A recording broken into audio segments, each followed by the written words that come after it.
Para esse segundo momento da manhã, vamos ver se eles voltam assim. Para esse segundo momento da manhã, antes do almoço, a gente vai ter um formato diferente de trabalho. A ideia aqui não vai ser a Tânia e a Zoe que vai se apresentar. A ideia não é fazer uma apresentação do tipo, elas apresentam, depois abrem para pergunta, mas vai ser uma questão mais dialogada com vocês. E aí é um formato que eu não conhecia, foi a Tânia que sugeriu, me pareceu bastante interessante. E então, antes de falar quais são as questões que elas vão tentar trabalhar nessa 1h30 que a gente tem, apresentar rapidamente a Zoe, ela vai contar um pouco dessa biografia dela que atrás a um evento de engenharia.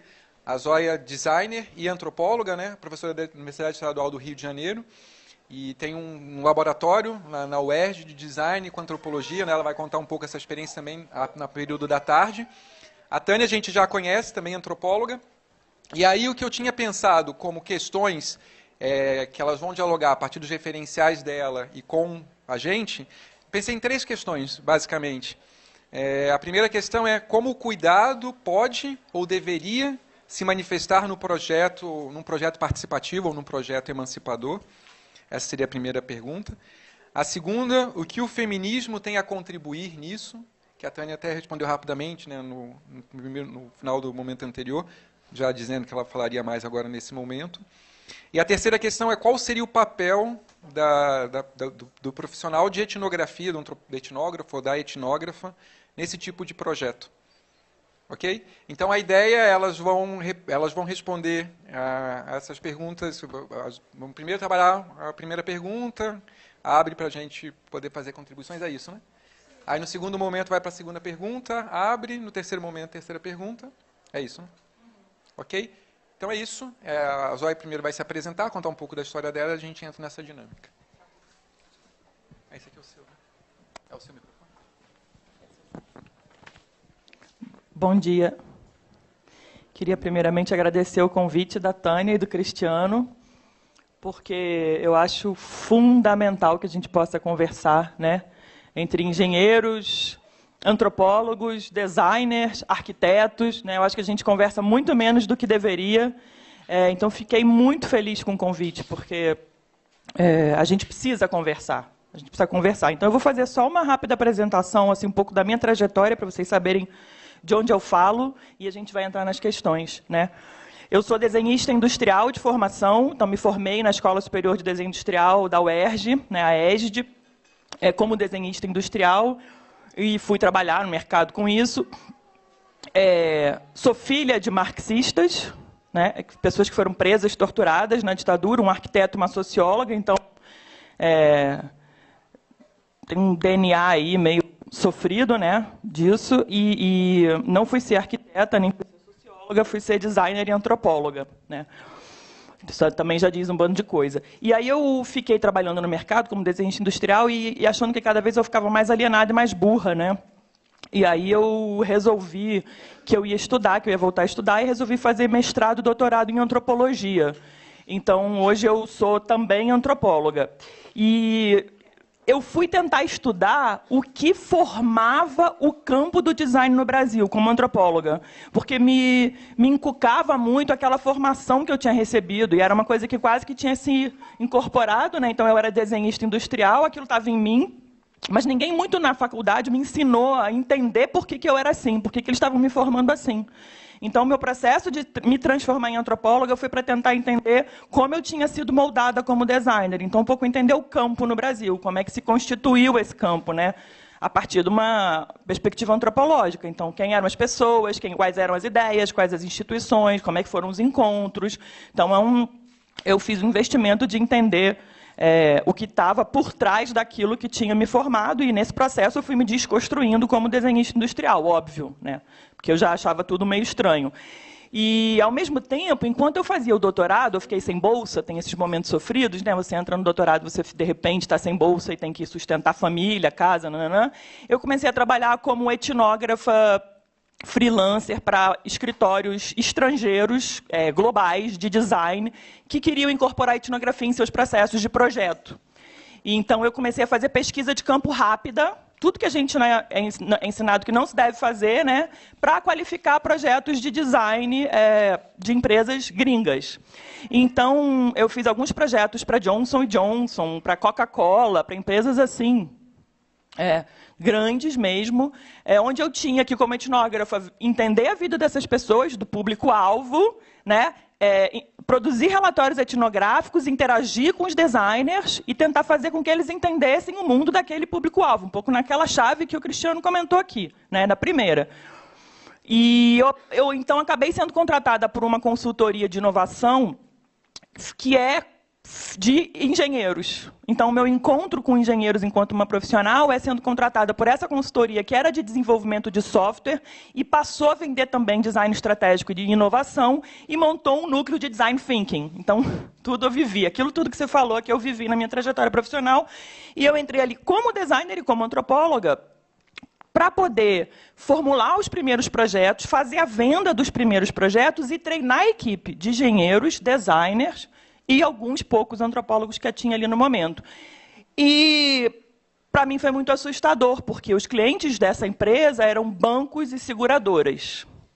Então, eu entrei dentro da máquina capitalista, assim, né? Eu tinha que vender para banco e seguradora. E eu tinha target, assim, tinha que chegar... Era uma coisa muito louca. Eu vinha para São Paulo toda semana de terninho, né? E aí, conversando com os meus pais, falando... Desculpa, eu não sei o que eu estou fazendo, por que eu estou fazendo, mas eu estou aqui fazendo isso, mas eu estou aprendendo. E aquilo chegou uma hora que me deu ânsia de vômito. Eu falei, eu não tenho como ficar aqui dentro, vou me embora. Mas eu aprendi como é que aquele negócio funciona. Então, como design thinking, que é uma palavra horrorosa, né? Não sei como isso chega na engenharia, mas no design isso é terrível. Como essa coisa é perversa e é feita para vender inovação para empresas que estão desesperadas, já tentaram de tudo que existe no mercado, né? E elas ficam achando, então, que o design thinking seria a última esperança. E eu saí de lá, fui trabalhar numa outra consultoria que era de inovação social. E aí foi pior ainda, porque os nossos clientes eram a área de responsabilidade social das grandes empresas. Então, era muito, muito, muito pior, porque era onde supostamente deveria haver uma sensibilidade dentro das empresas. Alguém falou disso ontem, né? Acho que foi você, né? Disputar os espaços também dentro das empresas. Onde é que estão esses... na maioria, as pessoas de responsabilidade são engenheiros, claro. Onde é que estão essas pessoas? E, para mim, a experiência foi muito pior. Porque esses, de fato, eles não queriam, eles tinham medo. Entrar numa favela era uma coisa desesperadora. Eu não conseguia fazer meu cliente, que queria vender para público CDE, queria desenvolver produtos para público CDE e não conseguia, tinha medo de entrar numa favela. Então, o mundo é terrível, o mundo das empresas. Então, saí dessa consultoria, terminei meu doutorado e fui dar aula, então, na PUC Rio, no curso de design, dando aula de antropologia para designers, e depois fiz concurso para onde eu estudei, que é a Escola Superior de Desenho Industrial, e hoje eu sou professora, coordenadora do Laboratório de Design e Antropologia e também diretora da escola. Eu não sei se vocês acompanham um processo que a UERJ passou, né, nos últimos anos. A gente ficou 1 ano e meio recebendo salário parcelado, às vezes, em 9 vezes, e às vezes com atraso de 4, 5 meses. A gente ficou 1 ano e meio nessa situação, técnicos, professores e alunos. Então, a gente passou por um processo de ficar miserável mesmo, assim, das pessoas não terem dinheiro para comprar comida, não terem dinheiro para ir trabalhar. E a gente teve que recriar todo um modo de ser dentro da escola e dentro da universidade. Eu vou falar disso de tarde. Mas, então, hoje eu estou nessa perspectiva de ser também uma gestora de uma unidade acadêmica dentro da UERJ, nesse momento onde parece que não dá mesmo para a gente existir, né? A gente está sendo dizimado.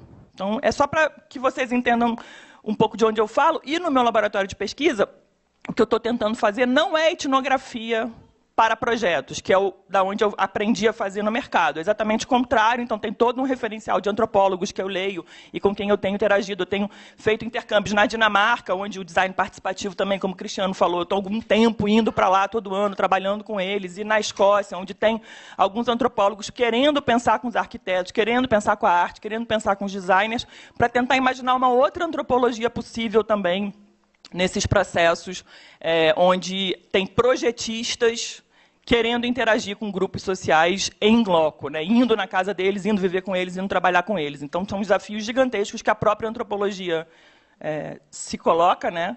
Então, acho que a gente vai falar um pouco sobre isso, mas, resumindo, gastando um pouquinho de tempo, só para vocês entenderem de onde eu estou falando. Obrigada.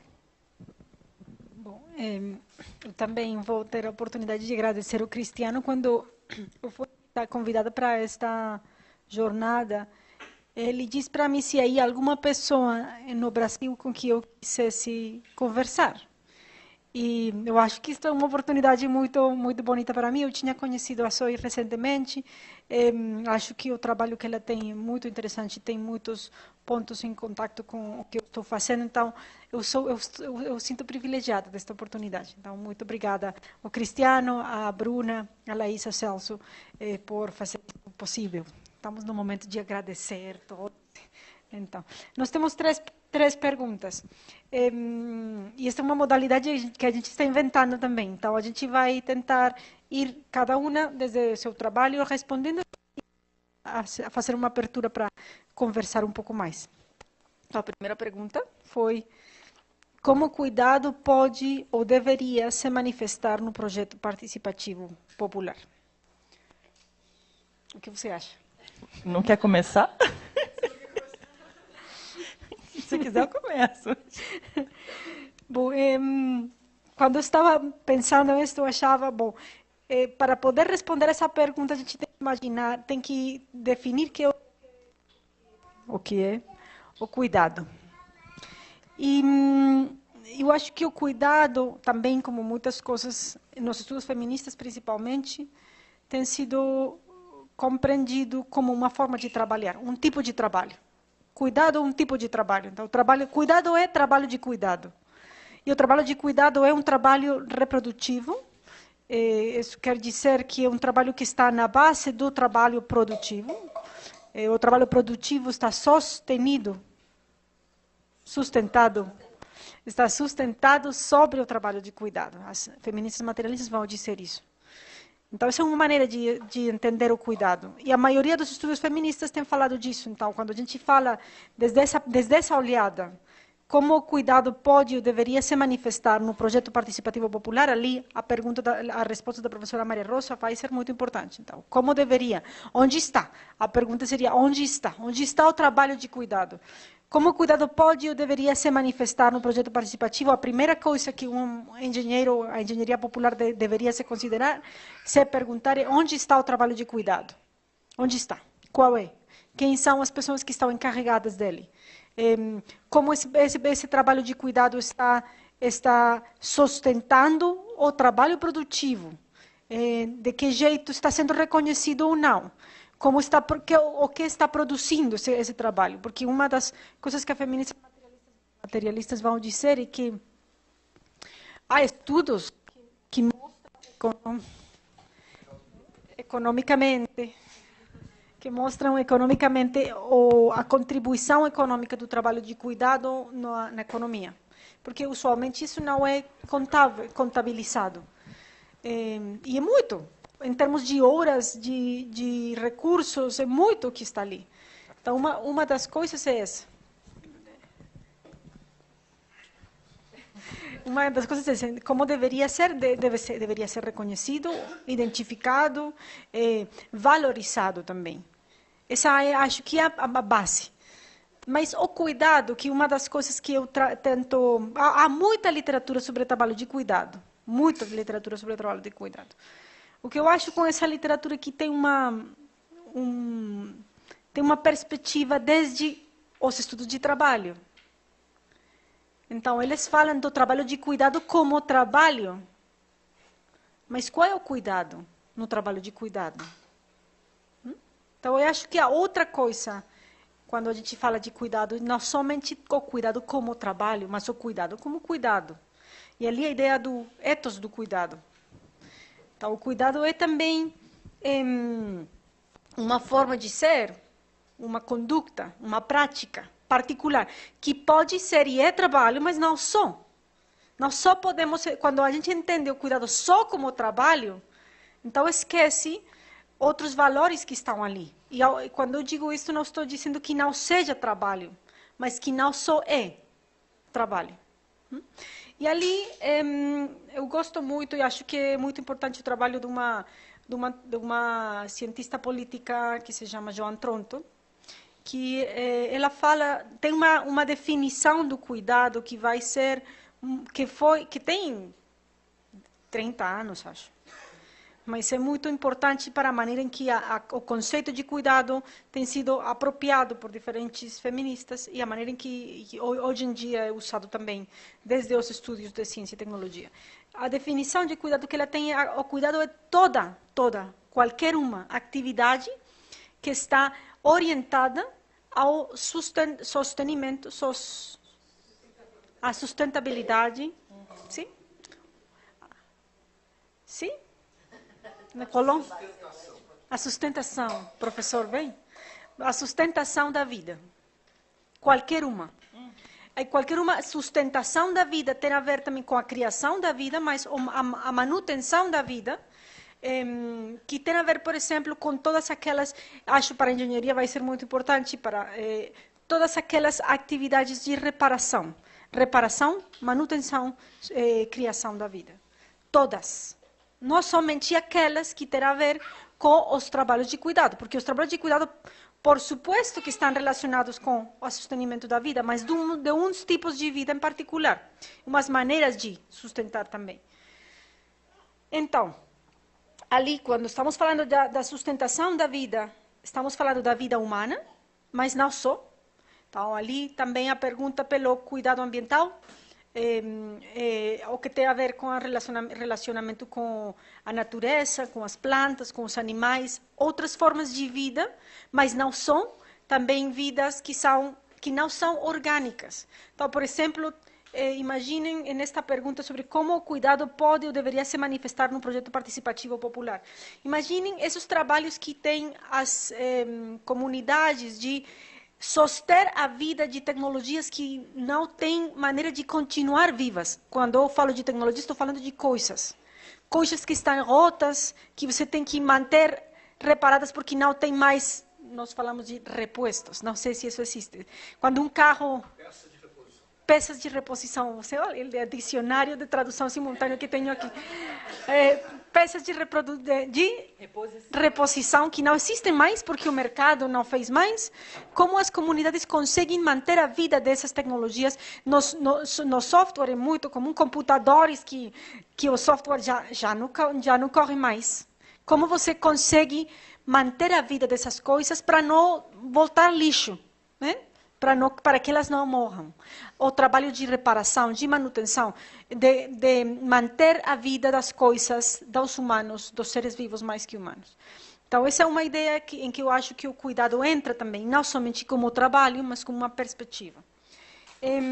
E ali, novamente, esta ideia de ecologia e interdependência, para imaginar que nessas tarefas de sustentar a vida está interconectada. Então, eu não posso somente conseguir os custos de reposição, como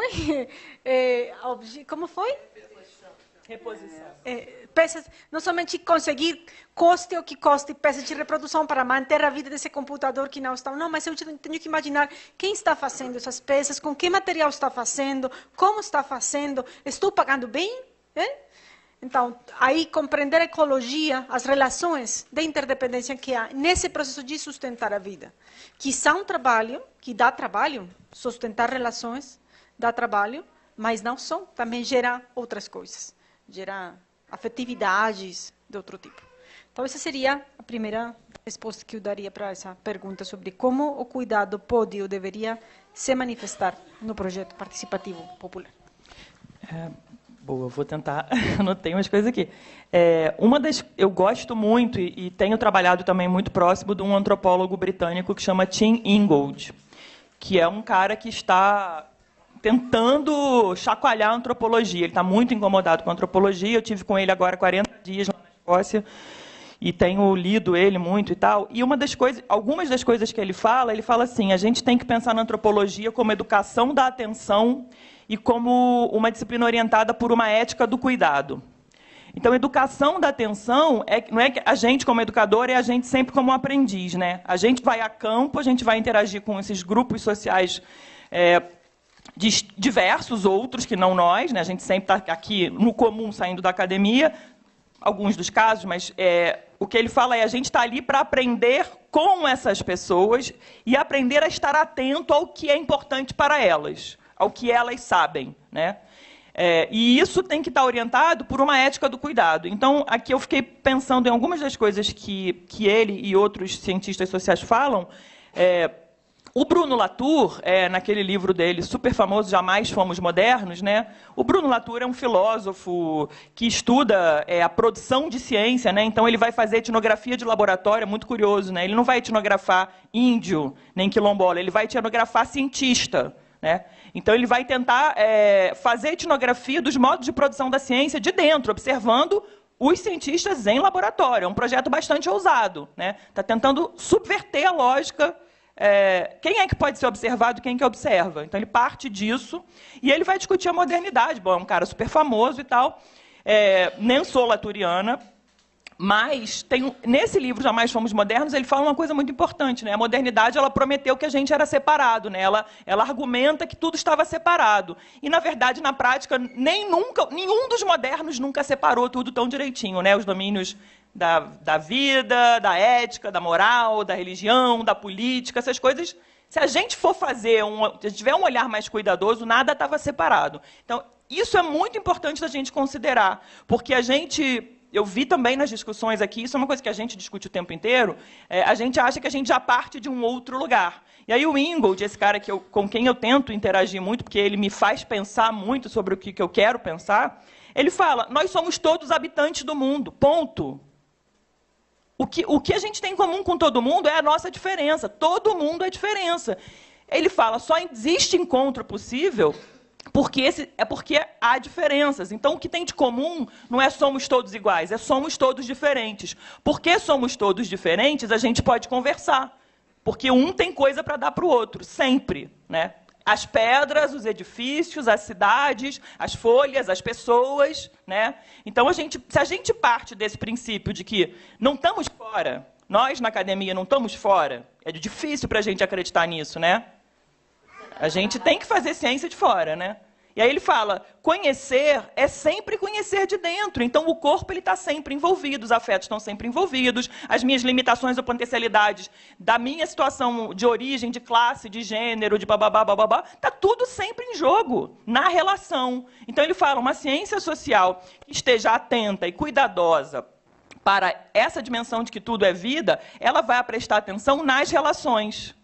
Não nas coisas em si, não, né, nas individualidades, então, copo, uma atividade, um processo produtivo, nas relações. E aí ele fala, olhar para as relações é olhar a partir dos intervalos. Então, eu não quero pensar a relação da mesa com o copo, eu não quero pensar a mesa e o copo, eu quero pensar a relação entre a mesa e o copo, o que está entre, né? E ele vai falar, o que a gente tem que observar mesmo, são os processos de diferenciação intersticial. É difícil pra caramba, é um palavrão, mas nos interstícios, como é que as coisas que já são diferentes se diferenciam mais. Então, os encontros não são encontros para a gente se tornar igual, os encontros para a gente poder se expandir na diferença, mas no encontro.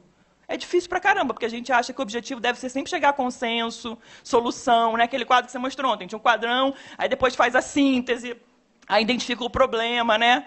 No fundo, isso é a roubada. A gente achar que a gente vai espremer a laranja e vai sair um suquinho, né? E daí, se a gente assumir que não tem que chegar no suquinho, porque o bom é a gente ficar ali com a mão na laranja espremendo, porque já é tudo laranja espremida e caldinho caindo e pingando, e aí baba, que agora eu fui abrir o copo, babou meu caderno. E ele fala, a vida vaza. E o que a gente faz com isso? A vida vaza. A vida vaza, né? Vaza. Eu fui num velório, que era em casa, e aí o corpo da defunta, ele ficava sorando. Né? E as filhas iam lá e ficavam limpando aquelas coisas que ficavam saindo do corpo dela, ao mesmo tempo que elas pediram uma pizza. Foi lindo esse velório. Foi lindo. E o cachorro foi lamber as secreções que saíam do corpo daquela mulher. E tudo isso na sala de casa. A gente não vive mais isso, né? Foi uma experiência, agradeço todo dia por essa... Mas é isso, o corpo vaza, a vida vaza. Então, a gente come um pedaço de pizza e o cachorro está lambendo uma secreção que está saindo do nariz do defunto. E é lindo, porque a vida é isso. Mas a gente faz o quê? Não, o corpo, né, a pessoa morre, você isola o corpo, tem todo um processo que o IML tem que não sei o quê, aí entra não sei o quê, o corpo tem um processo ali do corpo, né, que você tem que retirar. Essa família, o que eles fez? Eles tiraram o corpo, não sei como, do hospital, levaram para casa e fizeram esse velório. Tentando lembrar, né, tentando lembrar. Então, tem uma filósofa belga que eu tenho lido, que é a Isabelle Stangera, ela fala, a gente precisa aprender a lembrar. que está tudo junto. Essa mulher ela é muito importante, ela vai falar da slow science, ela vai desenvolver um conceito de cosmopolítica. É uma pessoa que a gente precisa ler, ela vai falar também do pensamento especulativo, né, que a Tânia mencionou aqui, porque ela fala, as bruxas ainda estão sendo queimadas. Até esse é um ponto para a gente fazer o link para o segundo da pergunta. As bruxas ainda estão sendo queimadas, sempre elas estão sendo queimadas. A gente precisa se reaprender o nosso aparelho sensório, né, aqui do cheiro, a sentir de novo a fumaça da fogueira que está queimando as bruxas agora. Porque elas estão sendo queimadas agora. Isso não é uma história, uma coisa da Idade Média, né, na Europa. Essa história de que as mulheres que têm um conhecimento tradicional, que dominam, né, todos os processos, o parto, o plantar as ervas, a medicina, a gestão da vida, essas mulheres elas estão sendo queimadas todo dia. A gente finge que a gente não percebe. Mas a gente tem que reeducar o nosso próprio corpo para voltar a perceber, porque elas estão sendo queimadas. Então, é muito importante. Como é que a gente, como cientista, reeduca o nosso próprio corpo para sentir essa fumaça que está aqui dentro da USP, né? Ontem a gente estava falando aqui na mesa de tarde, eu ficava pensando quantas coisas não podem entrar. Quando você falou do acampamento, né? Falei, quantas coisas não podem entrar na USP, né? Eu que venho do Rio de Janeiro, quando entro na USP, entro com medo. Imagina quantas outras, né? Não é brincadeira, não. Para entrar na USP, a gente treme um pouco. E olha que eu sou meio metida. Eu falo, vou entrar na USP, né? Por quê? Então, assim, a gente... não é todo mundo, né, que está se permitindo reformular o seu próprio corpo para deixar que essas percepções sensórias elas entrem pelos nossos sentidos mesmo, porque a gente só tem o corpo no limite, né? A gente fica achando que a gente é intelectual, que a gente pensa, é uma mentira, né? Então, não sei se a cidade já dá o gancho para a gente falar da segunda. Porque eu gosto dela? Se vê porque eu gosto dela? Então, a gente vai. A pergunta... Como o cuidado pode ou deveria se manifestar no projeto participativo? Alguém quer, a partir dessa problematização delas, dessa provocação delas, fazer algum... Você tá aí. Não, acho que é legal para a gente poder conversar mais, né, mesmo. De que forma o cuidado deveria ou está presente na prática de projetos... Por que fiz a pergunta? Como o cuidado pode ou deveria se manifestar no projeto participativo popular? Tchan, tchan, tchan. Vamos por vez. Quem quer falar? Não está funcionando o experimento. A gente está assustando os engenheiros populares. Você. Você que me chamou aqui.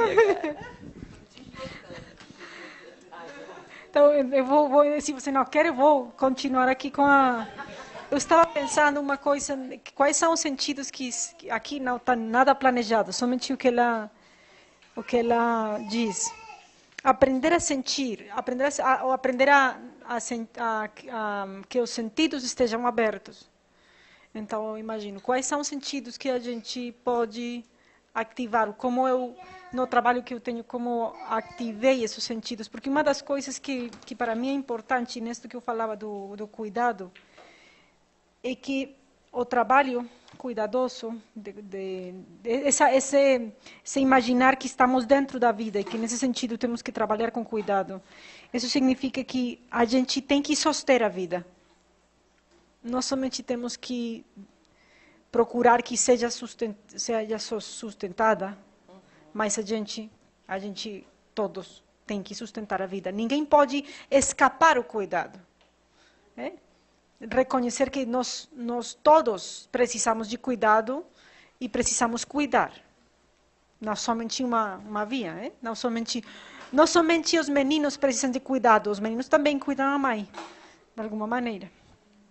Aunque a gente não perceba isso sempre. Então,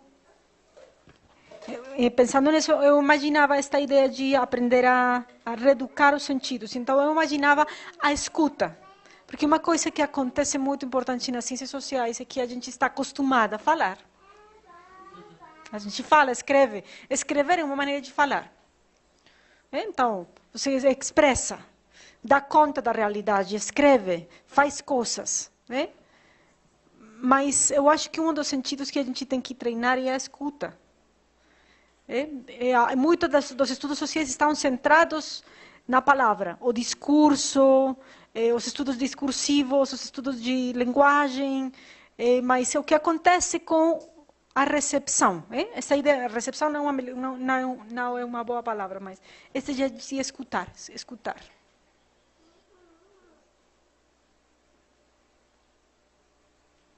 Sim? Escutar atentamente, ativamente. Que faz isso na gente? O que acontece se a engenharia, antes de fazer coisas, escuta? Como é a escuta da engenharia? Como podemos escutar? Escutar atentamente, reconhecer que para escutar a gente tem que ficar calada. Quando eu não falo, estou tentando que a gente escute o que acontece. No trabalho do bordado, isso era muito importante, não? O trabalho de escutar. Tem um vídeo muito lindo de uma mulher que está tentando fazer uma desfiada de uma tela. E é o som de ela com a tela sendo rota e os fios não deixando. Porque os fios não deixam. Quando a gente quer desfazer alguma coisa, os fios não deixam ser desfeitos. E não é que eu com as tesouras corto e já. Não. Desfazer é difícil. E desfazer precisa também de escutar que é o que pode ser desfeito. Eles resistem, falando de coisas materiais, não somente de vacas que fazem muito, a gente não pode matar, né? Então, mas coisas que não, a gente não imagina que elas estão falando. Então, como falam as coisas que não falam? Ainda aquelas que não produzem nenhum som. Então, eu estava imaginando, nessa provocação que a Zoe coloca, que significa pensar desde a escuta, não desde a fala. Que diz isso para nós que falamos? Que diz isso para a fala que a gente produz? Que diz o que a gente escuta? Que diz sobre a maneira em que nós estamos produzindo as tecnologias que estamos produzindo? Eu só estou imaginando que isso. Eu gosto de colocar perguntas que para mim não têm resposta simples. Ou tem resposta simples, escutar é escutar, não tem outra coisa mais que isso. Mas que diz isso para o que a gente faz? Então, isso era uma coisa que, já que eles não... Essa foi uma provocação que deixou sua fala. Vou fazer um comentário, então. Faça. Tá? Eu vou falar também de tarde, tudo anunciando, de tarde eu vou falar, mas do projeto de extensão que eu estou fazendo com artistas indígenas, né? E então eu estou muito investida em tentar entender o que são os mundos indígenas, né? A partir desse contato com artistas. E aí, ano passado eu tive aqui em São Paulo em 2 situações diferentes, onde eu vi grandes lideranças indígenas falando. Uma delas foi um seminário que o MASP organizou, porque o MASP está nessa agenda temática, né? Cada ano trabalhar um tema, então daqui a alguns 2 anos, eu acho, eles querem trabalhar os mundos indígenas. Eles organizaram esse seminário com antropólogos, lideranças indígenas e curadores, indígenas e não indígenas, para pensar durante 2 ou 3 dias o que seria uma agenda para o MASP, né? E aí foi muito incrível, dentre várias pessoas incríveis falando, a gente viu lá o Davi Copenau. Eu não sei se vocês sabem quem é o Davi Copenau, ele é uma grande liderança Yanomami, e ele tem uma parceria de 30 anos com um antropólogo francês chamado Bruce Albert, e eles juntos publicaram um livro que chama Queda do Céu, que em si já é um livro bíblia para quem quer trabalhar com processos participativos, com processos em parceria, e eles falam sobre isso no livro, porque o livro ele nasce de conversas entre o Davi Copenau e o Bruce Albert. O Davi Copenau nunca ia sozinho para essas conversas, ele sempre estava com o sogro dele, com o cunhado, com os tios. E o Bruce Albert gravava essas conversas, e na língua Yanomami, ele transcrevia essas conversas em Yanomami e depois traduzia para o francês ao longo de 30 anos, fora todo o outro trabalho de campo que ele fazia, porque isso não era a única coisa do trabalho de campo dele, entre os Yanomami. Ele chegou lá nos anos 70, e eles editaram um livro que o trabalho de preparação do livro é todo do Bruce Albert, mas o livro ele é falado na primeira pessoa Copenau. Então, é Copenau falando, né? Mas o trabalho ali, então, ele até discute o que é autoria nesses trabalhos de parceria, quando você vai... Mas o livro se chama A Queda do Céu. Porque os Yanomamis, eles acham que o céu ele vai cair, ele está o tempo inteiro na iminência de cair, a não ser que a gente o sustente. E o trabalho que eles fazem é ficar sustentando o céu. E aí ele falou isso assim, a gente está aqui na Paulista, né? Vocês acham que se o céu cair, porque o céu cairá quando a gente fizer tudo errado para os Yanomami. E ele sabe que o branco está fazendo tudo errado muito mais violentamente do que os Yanomamis. Ele fala isso. Ele falou, vocês acham que o céu vai cair lá? Não, o meu povo está trabalhando para sustentar o céu. Vai cair aqui na Paulista, em cima do MASP. Vocês acham que isso é uma metáfora, né? Que isso é uma imagem poética que a gente lançou. Não é. A gente está sustentando o céu. E vocês não sabem mais sustentar o céu de vocês. Então, o céu vai cair. E a gente não leva a sério isso. Então, quando você falou de sustentar a vida, é sustentar mesmo. Os indígenas ensinam. Mesmo, não é poesia isso. Isso é prática cotidiana. Não, como é que a gente faz para entender isso? Aí é um outro problema. E aí o Ailton Krenak, aqui na USP, ano passado, na reunião de Antropologia da Ciência e da Tecnologia, REACT, ele era keynote para abrir ou para fechar o evento, não lembro, e aí ele chegou e falaram, sobre o que você vai falar? Aí ele falou, eu preciso escutar vocês para saber o que vocês querem ouvir de mim. Então, a gente vai fazer agora um momento de silêncio, porque eu preciso escutar vocês, perceber vocês, para saber o que eu vou falar. Eu nunca preparo antes o que eu vou falar. E aí a plateia ficou rindo, porque era um auditório gigante aqui desse prédio aqui do lado, né? Esse bonitão que tem a livraria e tal. Gigante, lotado, cheio de antropólogo ali esperando. E o Krenak fez esse silêncio para escutar, sentir, perceber a plateia e aí poder começar a falar. Então, também não é brincadeira, é o modo como ele organiza, né, a partir da escuta, a possibilidade de uma conversa. Né? Eu gostaria de chamar a atenção sobre como muitos de vocês aqui têm contribuído a sustentar a vida aqui. Então, gostei muito de olhar como eles... qual é o teu nome? Sim. Não, ela. Laís. E o pequeno? Bento. Então, o Bento vai lá e ele está olhando onde está o Bento. Sim, o Bento está bem, diz, tranquila, eu estou olhando. Depois o Celso vai, brinca com ele. E a Laís, escolhi 2 homens especialmente para olhar como eles estão também atentos. O mesmo Dagnino também, quando ela vai se sentar. Procuram ajudar para ela poder estar aqui. Ainda está ela está com o Bento. Então, é uma maneira que tem a ver com o trabalho de cuidado, em que vocês também sustentam a vida. E deixam ela ter um momento para estar aqui, escutar, ao mesmo tempo que escuta o que o menino está precisando, o Bento está precisando. Então, somente um exemplo aqui de maneiras de sustentar a vida, literal. Bom, alguma coisa?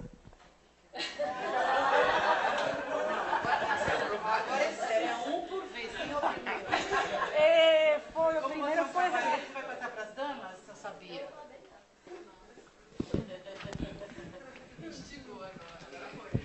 Porque eu também sou uma dama, tá? Foi a favor das minhas colegas. Obrigada.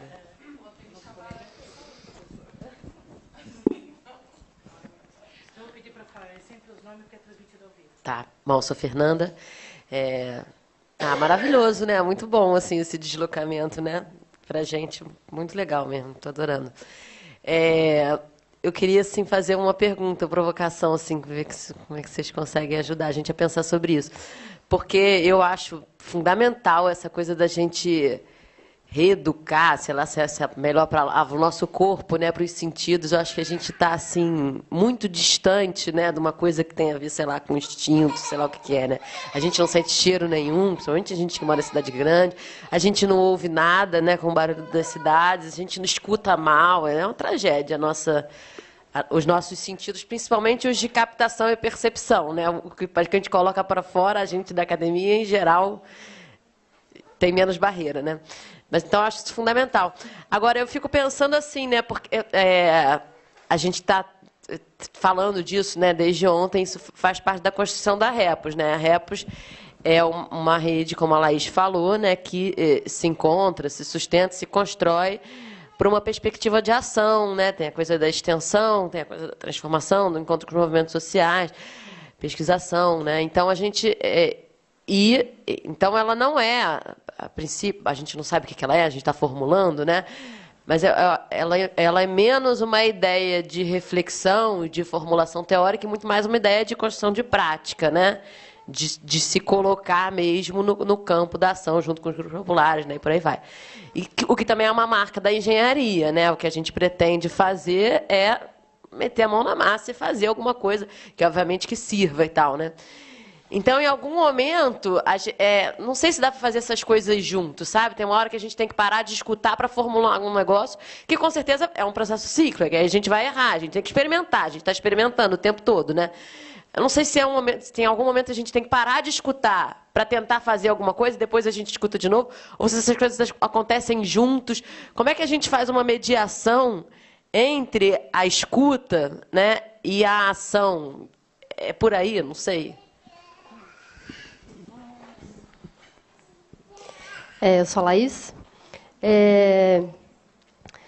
Não, assim, um pouco dizer da crise que esse debate me gera, né? Porque quando a gente fala que o cuidado são todas as atividades para o sustento da vida, é uma frase que é bem fechada, bem arranjada, mas o sustento da vida é uma coisa muito complexa. A ideia de que a gente não está dando conta, né? Então, eu acho que isso traz um nível de complexidade para o trabalho que é muito difícil de enfrentar. Não estou dizendo para a gente desistir, não é isso. Não estou dizendo, essa dúvida me paralisa. Mas ela coloca para a gente um desafio que acho que essa frase não dá conta. Assim, não que a gente tenha que modificar a definição, mas ela abre o conflito, né? Então, por exemplo, quando a gente olha para o Bento, para mim, a gente está olhando como a gente está sustentando, eu, Celso, não sei quem que foi ali, ficar com o Bento. Eu vejo como a gente não está sustentando a vida quando a gente faz um evento que uma criança não é bem-vinda. A Lala tem que vir aqui com toda a coragem e força dela, tem que enfiar uma força que talvez ela nem tenha, para trazer uma criança que está fazendo barulho, que não tem lugar, que não sei, às vezes não tem comida, ela tem que ir embora porque ele tem que dormir. Então, talvez a gente também possa, isso tudo dizendo para a gente treinar talvez o olho como a gente não está sustentando a vida. E aí, a partir disso, enfrentar esse problema e nos organizarmos para, então, sustentar a vida, né? Eu acho que a gente, na engenharia especialmente, estou pensando na engenharia, a gente não tem isso como princípio, como começo da conversa. Então, talvez a gente tenha que admitir que a gente não está sustentando a vida e aí, enfim, lidar com isso, né? Bom dia, sou Celso. Primeiro eu queria agradecer a Tânia por convidar a Zóia por estar aqui. Me senti um idiota, um estúpido por não conhecer a Zóia tão perto dela ali, né? E ela está dando temas tão interessantes para a gente. E aí a coisa do cuidado, eu ia fazer o diálogo com a nossa conversa, nossa Assembleia da Repos ontem meia-noite, né? Brincadeira, mas que a gente estava discutindo de saúde, né? Saúde mental, né? Exatamente, não cuidadosa, porque a gente devia estar dormindo e estava fazendo a Assembleia da Repos. Discutir a coisa de saúde, né? E que é o cuidado com si também, né? E aí porque quando a Zóia fala essa coisa de abrir os sentidos, né? Abrir os poros, vamos dizer assim, para toda esse extermínio que está acontecendo, né? Essa violência que está acontecendo, eu acho que talvez uma das questões da gente não abrir tanto é a questão da nossa saúde, né? A dificuldade da gente lidar com isso quando a gente não lida com a gente mesmo, né? Porque isso é tão cruel a realidade do nosso entorno que é difícil dar conta, é difícil abrir os olhos. Às vezes a gente fecha um pouco para a gente conseguir viver. Porque, né, a gente está lá no fundão, tem a maré do lado, a gente tem amigos da maré, e a gente vê aquele extermínio, né, da população negra ali todo dia. Se você pensa sobre isso, você não age, você até se paralisa, até para tentar enfrentar aquilo, é difícil, né, porque a gente está com a nossa saúde debilitada, eu acho isso. Estamos todos doentes, a gente estava falando isso, eu acho que, felizmente, nesse NED vai ter uma mesa específica sobre a questão de saúde, né, porque a gente está todo mundo doente, a gente está com dificuldade de sobreviver e de lidar com esse mundo ao nosso entorno, né. O céu está caindo. Oi? O céu está caindo, né? Mas o céu já caiu. No céu a gente está nos destroços. O céu já caiu há muito tempo. Eu diria que o céu já caiu. A gente está aqui nos escombros tentando respirar um pouquinho, né? E tentando fingir que o céu não caiu para a gente conseguir sobreviver. Porque se vê que o céu já caiu, a gente desiste, né? Então é isso. Eu queria ouvir um pouco como é que a gente pensa também, como é que a gente lida com isso tudo, né?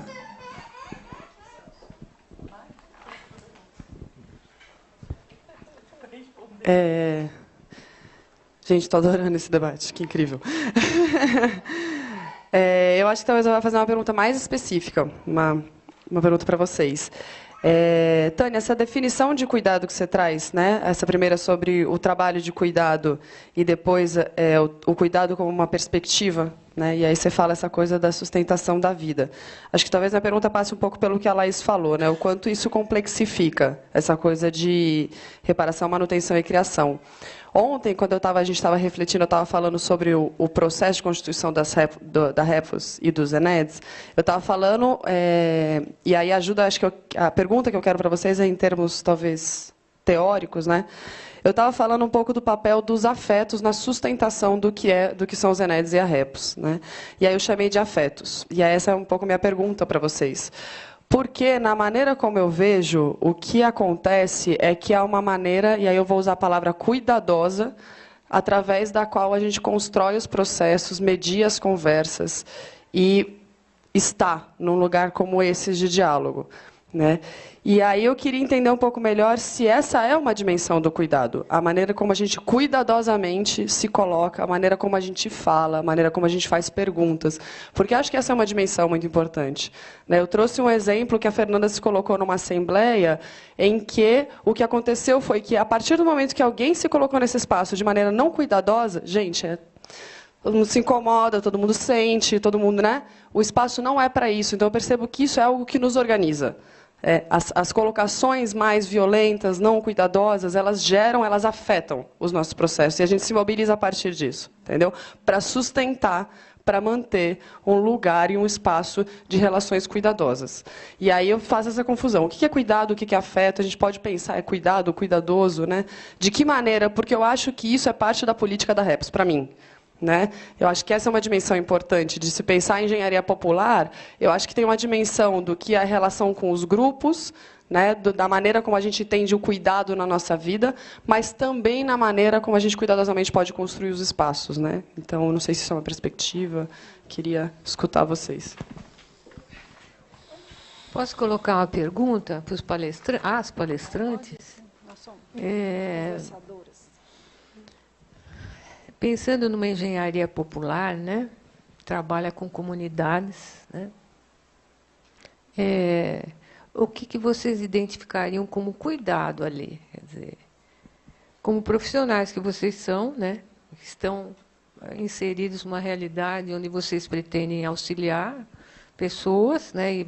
E serem, ao mesmo tempo, influenciados por elas. Quer dizer, o que seria esse cuidado? Né? Quer dizer, é uma forma, eu vejo que tem talvez um pouco de confusão no que é difícil realmente definir o que é cuidado, escapando da área do trabalho, né? Porque existem os cuidadores, as cuidadoras, aí é muito fácil você dizer o que é um cuidador, é um indivíduo que cuida de pessoas idosas ou de crianças, né? Ou enfim. Mas esse cuidado que, digamos, não temos uma outra palavra, né? Como é que vocês se colocariam? Quer dizer, não seria o fato de ter uma atitude que vocês mesmos falaram, de atenta, de escuta e de procurar entender aquela realidade, transcendendo os nossos próprios pontos de vista, que eu acho que é a coisa mais difícil que tem, já não é uma atividade de cuidado? Essa é a pergunta.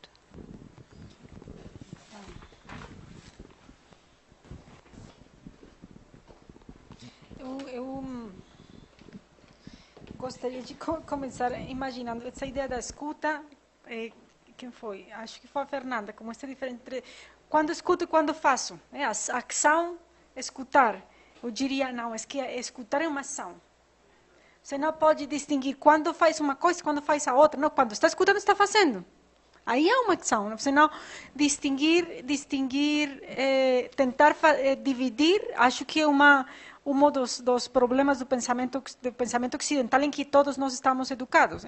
Quando estou na ação, fazer algo, também está no jeito de ficar atento. Ali você está fazendo algo, de reconhecer que fazer isso é importante, num contexto onde nós estamos chamados a fazer coisas o tempo todo, deixar de fazer, é uma ação muito importante, muito política.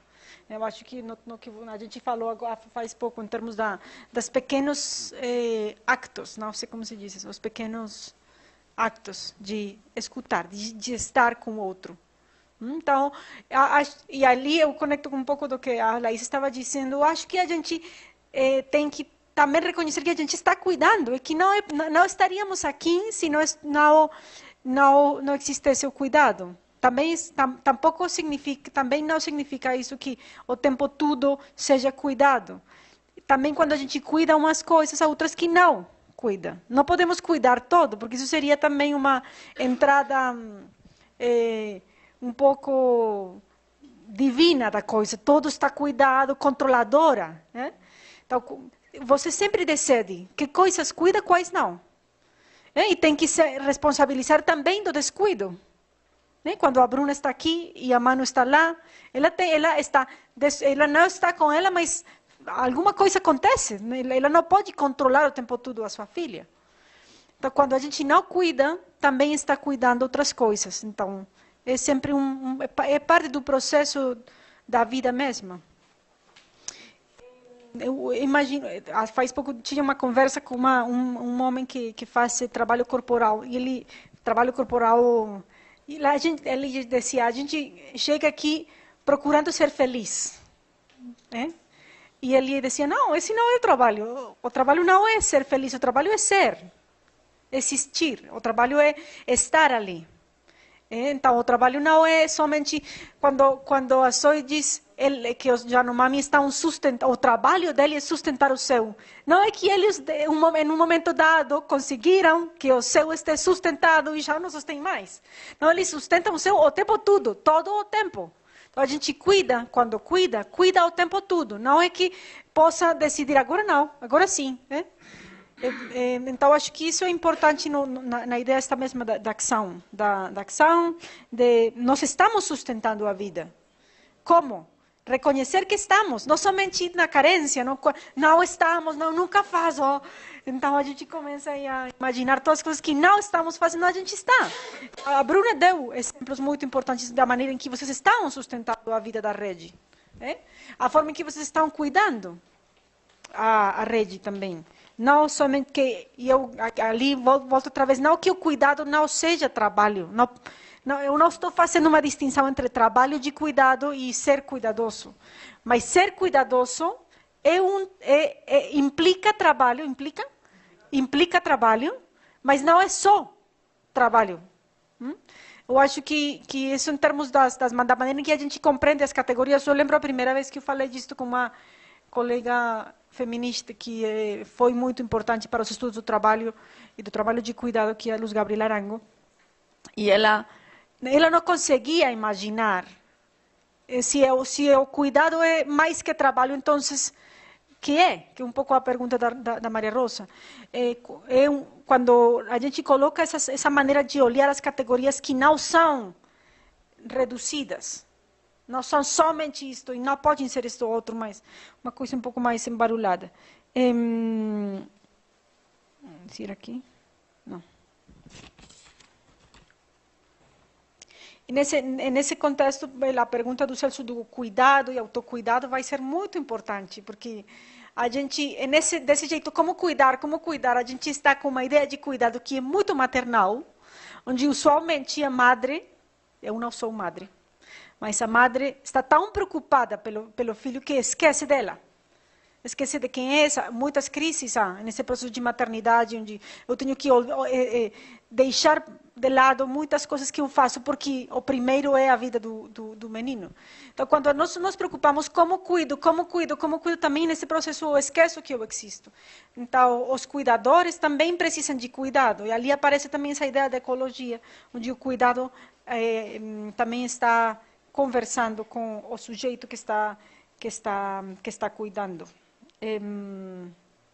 Bom, ali também esta ideia de afeitar dos afetos, a palavra afetividade, os afetos, o giro afetivo, que também se fala nas ciências sociais, não somente tem a ver com afetos positivos, mas também com maneiras de fazer dano. Dano, de fazer dano. Os afetos são... Nós estamos afetados também quando sentimos dor, quando sentimos medo, quando sentimos... Não somente quando há relações bonitas e amorosas, não são somente unicórnios e arco-íris os afetos, mas os afetos também são dolorosos. Então, esse giro afetivo chama a atenção ao que a Zoe estava mencionando sobre esta ideia dos sentidos, do sentir como no centro da perspectiva social. Então, isso. Não, a gente não pode deixar de sustentar. A gente não pode deixar de cuidar. A gente cuida. O que acontece é que a gente não reconhece que está cuidando. Então, não é como a gente... Não é que nós não estejamos cuidando. Na pergunta de Laís. Como a gente não está cuidando. Não, a gente está. Se a gente não estivesse cuidando, a gente não estaria aqui. A rede não existiria. Então... Não, algumas coisas a gente não cuida, mas o problema não é cuidar todo, mas como a gente cuida e que não está cuidando em alguns casos e por que não, e não se pode cuidar tudo também. Né? Então, há coisas que merecem morrer, genuinamente. O sea, a vida não, quando, por exemplo, nos processos, uma pessoa está morrendo e os médicos tentam salvar a vida. Não, essa vida merece morrer. Então, a morte também faz parte da vida. A destruição também faz parte da vida.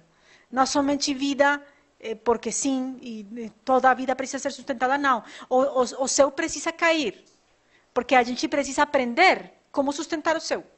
Se o céu não cai, a gente não aprende. Isso que está acontecendo agora, o céu caiu. Que estamos aprendendo disso. Como podemos sustentar o céu se caiu? Então, vou tentar ir na ordem das perguntas, tentando também ser rápida, né? A Fernanda, como fazemos mediação entre a escuta e a ação? Acho que o que a Tânia respondeu é muito bom. Assim, a escuta ela não é passiva, né? Ela é uma ação. Como gestora e como professora, eu tenho tentado fazer isso assim. O bom dia, como professora ou como diretora de escola, é o dia onde eu estou apta, com tempo mesmo, para poder me deixar afetar pelo que chega, né? Então, o bom dia é quando alguém entra na minha sala, que acontece todo dia, me atrapalhando com alguma coisa que está acontecendo, que não estava nos meus planos, e eu posso atender. Então, é quando eu estou apta a escutar, a responder. E em sala de aula, eu inventei uma coisa maluca, assim, que eu nunca mais dei uma aula expositiva. Eu não dou aula expositiva. Então, se eu tenho um conteúdo para passar, eu faço os alunos processarem de alguma forma muito divertida, mas também trabalhada, eles têm que ler, mas eles têm que fazer alguma coisa com aquilo, e eles chegam na aula com material para a gente botar o material na mesa e discutir sobre aquele assunto. Então, eu nunca fico na frente de uma turma dando conteúdo. O conteúdo é dado de uma outra maneira. Eu fui inventando sozinha, não é uma... E dá super errado e super certo, mas é a recusa a ser aquela que senta na frente de uma turma desse jeito aqui e fala, porque eu não acredito nisso, eu nunca aprendi assim, então eu não quero ser a pessoa que vai ficar... né? Então, eu vou tentando ali na minha lida diária fazer do mecanismo de escuta também a minha prática pedagógica. Né? Como é que a gente vai resolvendo isso? Isso é um problema, mas eu acho que já se dispor fisicamente a ouvir, né, é muita ação. Não é pouca ação, não, é muita ação. Porque é difícil pra caramba. Principalmente quando o que vem, e muitas vezes vem muita dor no processo que a gente está vivendo na UERJ. Tem gente que eu falo, o sofá da sala da direção é tipo, senta e chora. E eu, às vezes, gasto 2 horas ali só com alguém chorando na minha frente. E é muita coisa, só fazer isso. Né? Mas fazer? Ouvir, tá ali. Sim. E eu choro junto, então é ótimo, porque eu falo, cara, vamos embora, porque não tem, né? Não tem dor menos. Eu entro na dor junto e vamos lá. Então a gente teve catarse em sala de aula, de todo mundo chorar, vamos ficar chorando, isso aqui é uma aula de desenho industrial, não achem que não é, vocês estão aprendendo. Então, como é que a gente aprende a se escutar e se perceber? Não é fácil. Então, acho que concordo totalmente com a Tânia para responder a sua pergunta, sem talvez ter respondido. Né? Aí, a Laís, né, falou como a gente não está sustentando a vida, também concordo com a Tânia. Né, quando você falou do Bento, o Bento já está aqui, gente. O Bento não foi interditado de entrar. Já está, olha ali, entendeu? A presença dele já modificou esse encontro. A gente já está sustentando. A gente fica assim, claro que a gente tem que ter essa preocupação crítica, né? O que a gente não está fazendo bem. Mas eu acho que a gente já está vivendo. A gente já está respirando. Se a gente parar de respirar agora, claro que a gente desaprendeu a respirar, né? Dizem os caras que fazem yoga, né? Que a gente não sabe mais respirar. Mas a gente está. De alguma maneira, meio mal e porcamente, a gente está. Então, a gente já está vivendo, já está sendo cuidadoso. Não tem só negação. Não tem. Eu acredito muito, né? Assim, eu sofro todo dia porque o presidente Lula está preso. Isso dói em mim todo dia quando eu acordo. Eu estou acordando, o Lula está preso. Eu sou lulista num nível... Eu sofro. Minha mãe sofre, meu pai, a gente sofre em família. Mas, caraca, vamos lá, eu não vou ficar deitada na cama também, né? Então, os sofrimentos vão também sendo motor para a gente... A negatividade tem que ser motor para a gente agir positivamente, eu acho. É isso que eu queria dizer. Né? Então, como é que a gente gera... E aí é uma coisa maluca, porque, como você falou, você perguntou, a gente vai ficando doente. Né? E o limite é esse, como é que a gente vai ficando... tem um texto classicão do Zimmel, né, a metrópole e a vida mental. Um texto lá do início do século XX, que ele fala a metrópole ela produz tantos estímulos sensoriais que a pessoa que vive na cidade, na grande metrópole, ela tem que fechar o seu aparelho sensorial para dar conta de viver na metrópole, porque é tudo tão intenso que então a gente vai se fechando. Né, porque, imagina, aí ele dá o exemplo do vagão de trem. Né, a gente, no vagão de trem, a gente está tão espremido, a gente tem tanto cheiro, tanto contato, tanta intimidade, tanto barulho, tanto tudo, a gente quer sobreviver àquela experiência do vagão de trem. Então, a gente vai se cortando, podando os nossos sentidos. Mas a gente agora, eu acho que está num outro momento, que é como a gente recupera. Né? Como a gente diz, tá bom, é insuportável, é insuportável. Né? Eu entrei para o conselho universitário há pouco tempo, eu não tenho estômago. Aí, quando você falou, eu lembrei na hora, o meu limite é estomacal. Eu vou para lá e... O que eu faço? Meu sonho era estar no conselho universitário para brigar aquelas brigas. Aí eu chego lá, eu viro uma louca que grita com todo mundo, está tudo na TV UERJ, qualquer um pode ver, e eu saio mal, entendeu? Eu fico deprimida, passo mal, tenho diarreia, tenho ânsia de vômito. Então, esse, para mim, por exemplo, o conselho universitário é o meu limite. Eu tento, no próximo eu vou conseguir. É fogo. Não, acho que a gente já respondeu. Eu queria só falar do afeto, porque tem uma antropóloga que é a francesa, que é a Jeanne Favre-Sadat, e ela fala sobre afeto. E aí ela fala assim, a gente tem que aprender a se deixar afetar. E aí o exemplo da pesquisa dela, que é muito legal, é uma antropóloga que trabalhou nos anos 70 e 80, e ela queria fazer pesquisa sobre bruxaria contemporânea no interior da França. Ela queria etnografar a bruxaria contemporânea. E aí todo mundo dizia para ela, não existe mais bruxaria. Não tem bruxaria, imagina. Todo mundo aqui é católico, não tem outros modos. Não tem mais feitiçaria. E aí ela, mas cara, eu sei que tem, eu quero fazer pesquisa, eu quero observar sessões de desenfeitiçamento, eu sei que isso existe, porque a literatura já me deu pistas, não sei o quê. E aí começam a acusar ela, dizem, parece que você está enfeitiçada. Você está com sintomas de enfeitiçamento. Aí ela começa a pensar, caraca, mas eu não acredito em feitiçaria, eu sou católica também. Aí ela começa a pensar, isso tudo tem textos do Márcio Goldman sobre dela, é maravilhoso. O livro mesmo é Le Mot, la Mort, l'Essor. E aí ela fala, na verdade não é uma questão de crença, não é que a minha formação católica com essa cosmologia feiticeira, uma contra a outra, se eu me deixar afetar, por isso que estão me dizendo, aqueles que são os meus interlocutores em campo, aqueles que eu quero que sejam meus interlocutores em campo, eles estão me dizendo que eu estou enfeitiçada. Eu posso me deixar afetar pela ideia de que talvez eu esteja enfeitiçada. Eu não preciso passar a crer na feitiçaria para aceitar que talvez eu possa estar enfeitiçada. E no momento em que ela se deixa afetar pela ideia de que ela pode estar enfeitiçada, ela é convidada a passar por um processo de desenfeitiçamento e ela, então, consegue observar mais de 300 sessões de desenfeitiçamento. Então, ela tem uma etnografia super profunda da bruxaria contemporânea no interior da França, porque ela se deixou afetar. Ela teve que se submeter e passar pelo desenfeitiçamento. Então, é isso um pouco que está em jogo quando a gente vai fazer pesquisa e projeto com as comunidades. É isso que a gente tem que... Eu vou aceitar que eu posso estar enfeitiçado e que eu vou ter que jogar o jogo, que é o jogo que vale para eles, porque o modo de entender o mundo é esse. E se eu não aceitar que meu corpo pode ser submetido a esses processos, eu não estou jogando. Né? Então, se afetar tem a ver com isso. Né? Eu deixo que eu cedo, eu abro, eu me expando. Né? E eu acho que assim, as nossas disciplinas, isso que eu acho que nas perguntas todas, na sua pergunta, que me levou a pensar, é assim...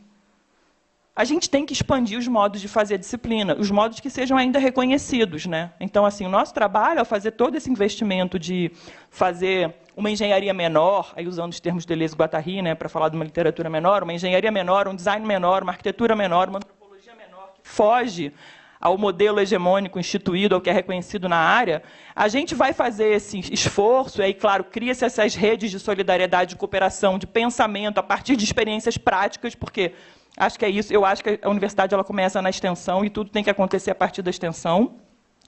A gente tem que fazer isso para disputar dentro do campo, porque daqui a pouco vocês viram uma outra coisa. Então, como é que a gente não deixa de ser ainda aquilo que a gente é, né? E a gente vai expandir o campo? Eu acho que esse é um desafio que não é em tantas vidas que a gente vai resolver, mas eu acho que todos os campos são fechados pra caramba, a gente só pode ler o que a gente pode ler, a gente só pode escrever do jeito que a gente pode escrever, a prática tem que ser norteada por uma metodologia reconhecida. Eu suporto a ideia de que eu vou... Né? Eu, quando vou para fazer trabalho, eu falo, cara, não quero ensinar isso para meus alunos. Então, acho que o nosso objetivo tem que ser sempre expandir o campo para todos os perigos e riscos, né? Porque um dia pode ser que a gente mesmo fale, eu não quero mais isso. Você falou, você fica ali no limbo, mas pode ser uma hora que você fala, não... tem esse risco de eu falar, eu quero agora trabalhar num supermercado, porque eu não aguento mais engenharia nem filosofia. Ok, você está correndo esse risco, né? Nós temos aqui porque são as 12h30. E a gente tem que almoçar. Então, outra pergunta aqui, que seria, qual seria o papel da etnografia, o do etnógrafo e a etnógrafa nesse tipo de projetos? Cuidadosos. E se são cuidadosos, são feministas. Eu queria retomar aqui uma coisa que a Zoe estava dizendo sobre isso de se deixar afetar. Quando a gente fala de se deixar afetar a um suposto, sim, um suposto de base nessa afirmação, se deixar afetar, um pressuposto de base. Se deixar afetar implica que a realidade já está nos afetando. Não é que ela vai nos afetar, não, a realidade nos afeta.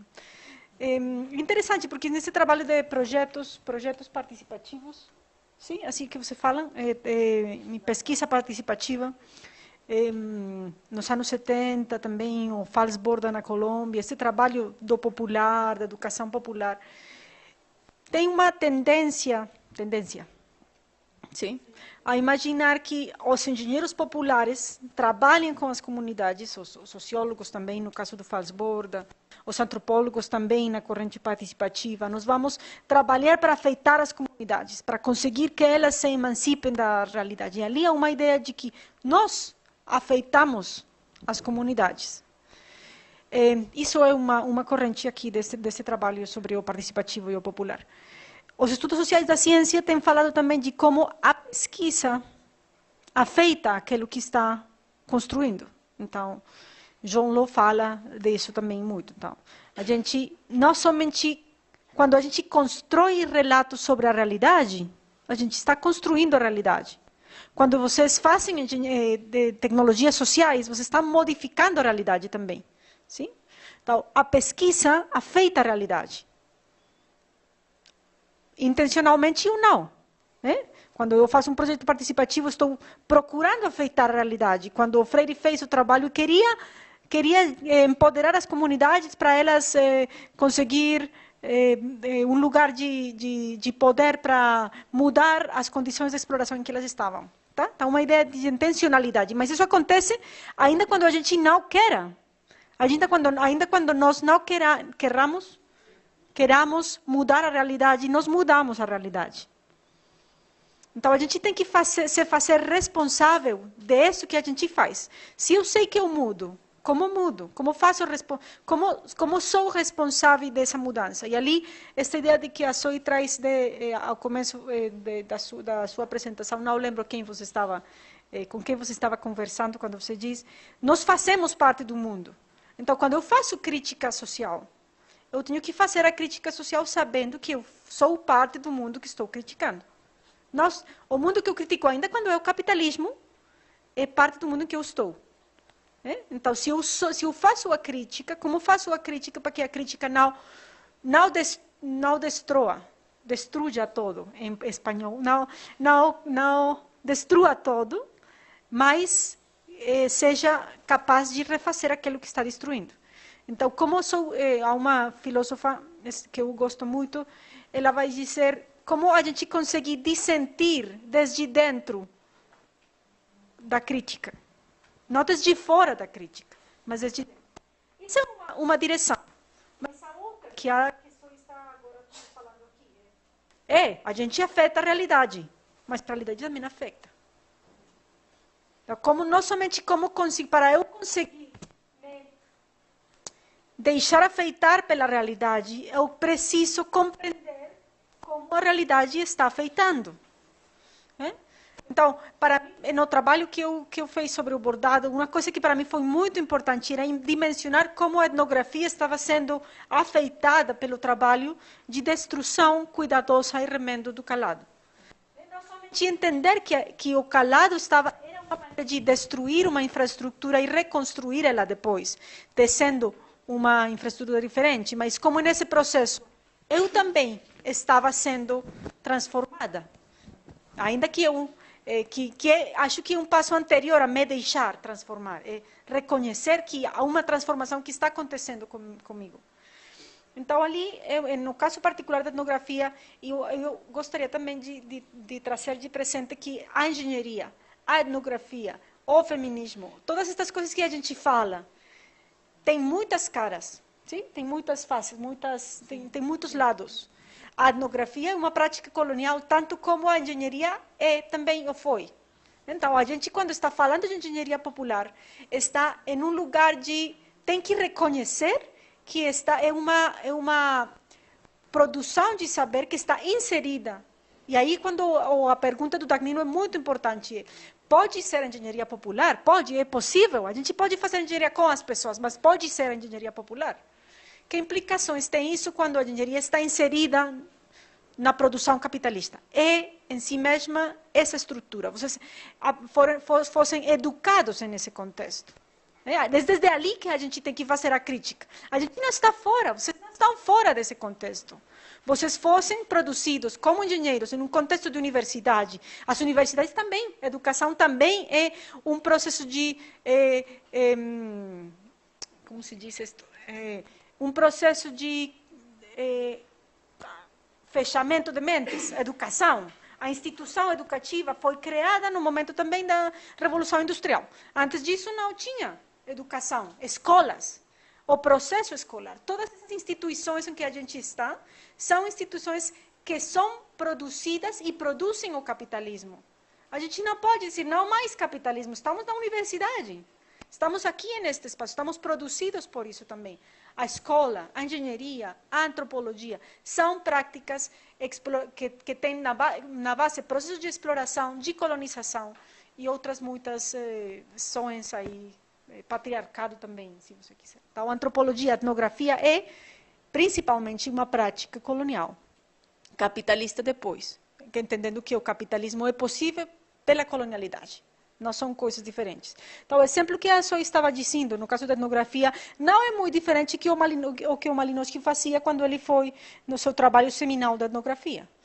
Ir olhar o que estão fazendo para depois produzir relatos que fossem de ajuda para o império ocupar esses territórios.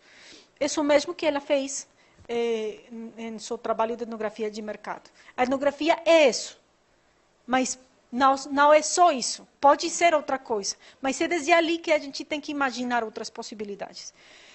Então, qual seria o papel da etnógrafa nesse tipo de projeto? O primeiro que a etnografia acho que a contribuição que tem que fazer é compreender como ela está sendo afetada pelas realidades, não somente como ela afeta as realidades, e nesse processo imaginar que a etnografia não é só um espaço de produção de relatos que podem logo ser apropriados por outros. No trabalho de calado que eu fiz, uma das coisas mais complexas de trabalhar com engenharia e bordado artesanal é que há um medo da parte das comunidades de que seu saber vai ser automatizado. Um trabalho que é feito com as mãos, agora vai vir uns expertos e vão colocar um algoritmo, e agora uma máquina vai fazer o que eu estou fazendo, e a sustentabilidade da vida econômica vai ir embora. Sim? Essa expressão. Então, como conseguir um diálogo quando há esse tipo de medo ali?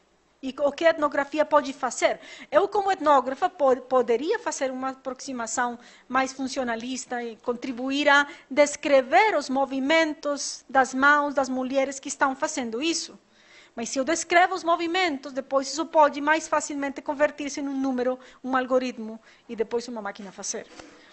Então, a etnografia pode fazer isso, mas não só. A etnografia também está ali. Uma das coisas que eu estou tentando pensar agora é que o fazer da etnografia ter a ver com a possibilidade de gerar um espaço de diálogo possível. Então, a etnografia está, acompanha, escuta, contribui a que as comunidades sejam estas diferentes, como eu estava colocando sobre a mesa, possibilitar que nós reconheçamos as diferenças que existem entre nós. E dar conta de como essas diferenças ainda são constitutivas de o que somos, também são um ponto de partida para a conversação. Então, no caso do bordado, era esta ideia do que Cris estava trazendo.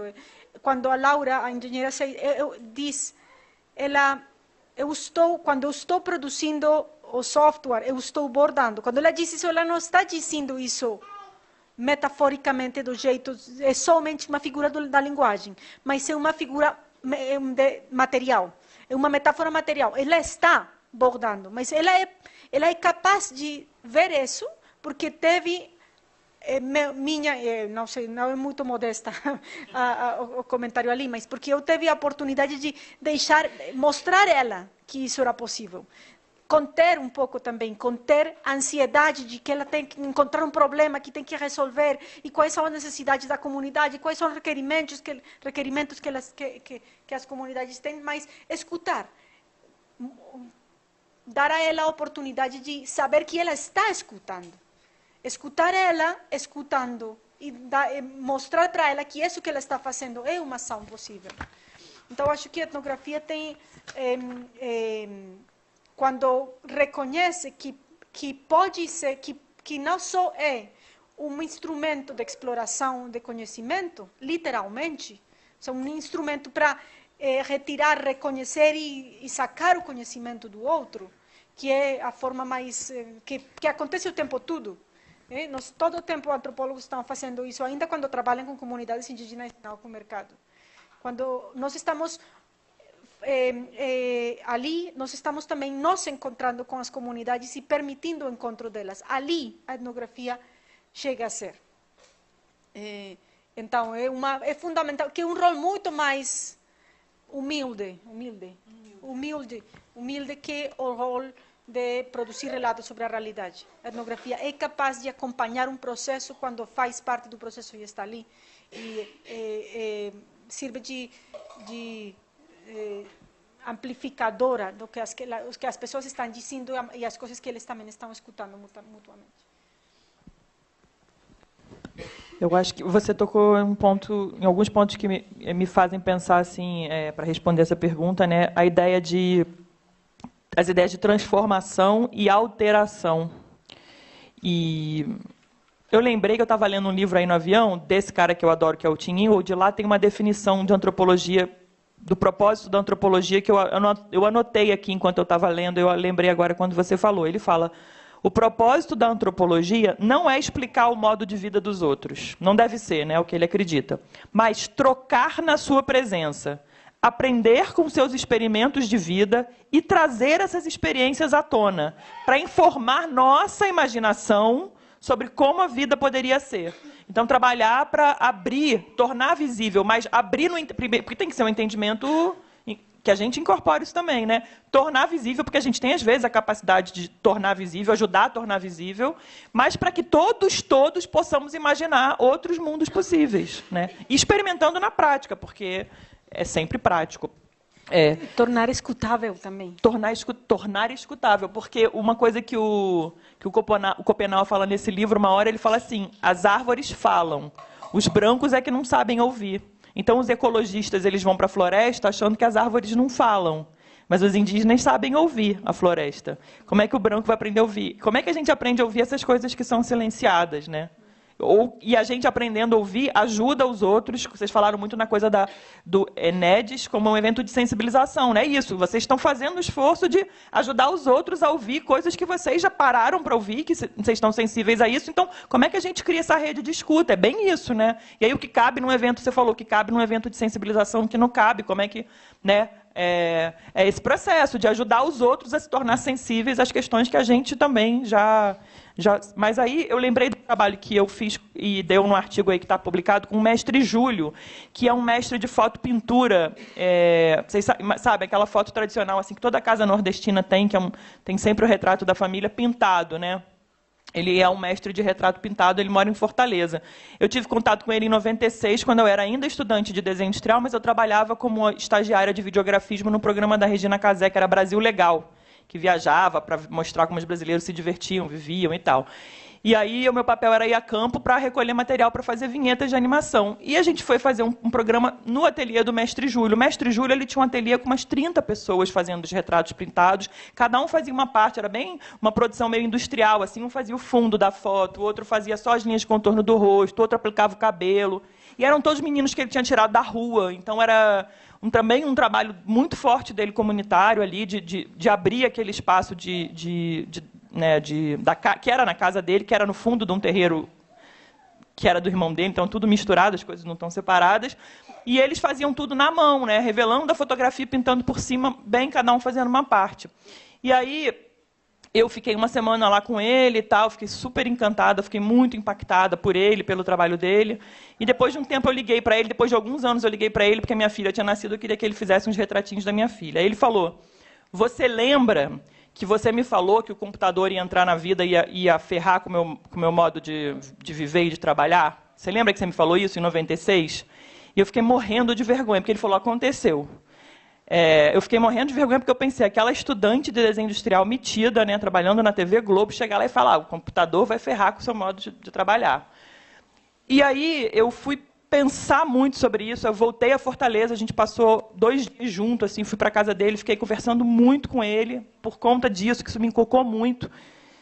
E ele foi um cara que, aos 60 e poucos anos, aprendeu a usar o Photoshop, que é o programa para tratamento de imagem fotográfica, né? Então, ele teve que mandar todo mundo embora, muitas dessas pessoas voltaram para a rua, ele ficou muito deprimido, e ele viu os caras que vendiam para ele, que pegavam as encomendas e vendiam para ele, também passarem a usar o Photoshop. Ele decidiu que ele tinha que aprender a usar o Photoshop, então hoje ele pinta. Inclusive, agora os tribalistas, no cenário dos tribalistas, tem lá uns retratos dele, está super rodando na imprensa o trabalho dele essa semana. E ele aprendeu, e ele trabalha com a filha. E eu fiquei pensando, quando eu estava fazendo design, por que eu falei aquilo para ele, né? Quando eu estava estudando design industrial lá nos anos 90, eu comecei a faculdade, me ensinavam que eu tinha que desenhar tudo na mão. No meio da minha faculdade, os professores começaram a dizer: agora vocês têm que usar os softwares. Tratamento de imagem e de organização de diagramação, né? Eu estava mais na área do design gráfico. Então, como é que você monta um livro? Como é que você monta uma revista? Então, eu sofri esse trauma no meio do meu curso de graduação, de um início que ainda era tudo na mão, desenhando, e do meio para o final eu tinha que dar conta, e ninguém me ensinou software, porque a escola também tinha isso, a gente não vai ensinar software, se vira com essa nova ferramenta. E aí eu fui escrever um artigo onde eu pensava nos processos de alteração que esse encontro gerou. Porque as nossas conversas entre eu e o mestre Júlio, e as nossas lidas com o conhecimento incorporado com a tecnologia, com a técnica e com a tecnologia, geraram a possibilidade de a gente seguir conversando, porque eu me vi instigada a ir lá continuar conversando com ele, e ele é um cara muito incrível, muito aberto, então a gente ficou pensando sobre aquilo. Então, tem um antropólogo, que é o Marco Antônio Gonçalves, que ele fala dessa ideia de alteração, e eu usei isso para pensar. A gente gerou, no encontro etnográfico, que não era propriamente etnográfico, mas nesse encontro se produziu uma série de alterações com potência, né, que geraram na gente meios para seguir pensando ou seguir lidando com os desafios técnico-tecnológicos que se abatiam, diferentes sobre ele e sobre mim. E isso fez a gente poder se aproximar como amigo, como interlocutor, ou como pessoas que querem conversar e continuar conversando. Então, de se deixar também alterar esses processos de alteração, assim, né? Não sei, a partir da tua fala eu lembrei disso. Está na hora, né? O que a gente faz? A gente abre para uma... É que eu fiquei tocado com essa coisa do cuidado da vida, né? A gente está deixando, quer dizer, tudo bem, que é um espaço único esse, né? A gente poder ter essas trocas, conversar, tal, mas de que ponto a gente pode sacrificar tipo, o horário do almoço por essas conversas, né? Porque a ideia é que a gente fosse, que até a Tânia, né? Eu falei com ela antes dessa conversa aqui, como é que eu vou apresentar? Isso é um método, é um formato diferente, tal, né? Aí ela falou, não, você não tinha pensado nas perguntas que eu tinha pensado, passado pelas duas, elas tinham concordado. Aí, então, a gente faz, eles respondem, faz. Eu falei, tá, mas e se depois sobrar tempo? Aí a gente vai almoçar mais cedo. Isso para mim é meio inconcebível, sabe? Era, né? Quer dizer, de uma forma, meu modus operandi, talvez. Mas aqui nós temos, no horário oficial, a gente iria até às 13 horas aqui nesse momento, teríamos mais 5 minutos, e voltaríamos 1h30. A mesa da tarde é grande, né? Eu acho que seria importante que a gente preservasse. Ah, não, desculpa. Voltaria às 2h30. Não é tão descuidadoso assim, né? 2h30. Mas não sei o que vocês pensam. A gente teria talvez mais... Temos 5 minutos. Tá bom. E a gente conversa... Diga, você quer fazer uma pergunta? Eu queria fazer um comentário só. Quer dizer, para mim, a coisa do cuidado tem muito a ver com gratidão e com retribuição, né? Todos nós aqui somos classe alta no Brasil. E somos classe alta porque tem alguém que está nos sustentando. E todos nós aqui, ou a maioria, tem uma inserção na vida que é uma inserção pelo lado cognitivo, pelo lado do conhecimento, pelo lado... muitos de nós trabalhamos na universidade, ou sei lá. Então, para mim, o cuidado ele tem se materializado num compromisso de procurar fazer com que esse lugar que eu ocupo na vida, nesse espaço cognitivo, seja sempre coerente com essa retribuição, né? Com essa gratidão para esse entorno onde eu estou situado. E ser coerente é uma das coisas mais difíceis que tem no mundo, sobretudo nesse mundo intelectual que a gente está. Porque envolve uma permanente busca de autoquestionamento, né? Então, eu acho que esse encontro que a gente está tendo, ele mostra justamente como é cada vez mais necessário a gente ter esse espaço de cuidado, né? No sentido que eu estou aqui colocando, de gratidão, de... enfim. Vocês querem falar alguma coisa? Não, estou pensando. Não sei se alguém mais quer falar alguma coisa. Só falar o nome e... Meu nome é Vilma, eu sou uma catadora de material reciclável. E eu vejo esse cuidar muito na medida como eu me olho, como eu me enxergo, como eu enxergo o outro, como eu enxergo o espaço. E aí eu posso, aí a partir daí que eu vou me colocar no lugar do outro. Acho que é mais ou menos isso.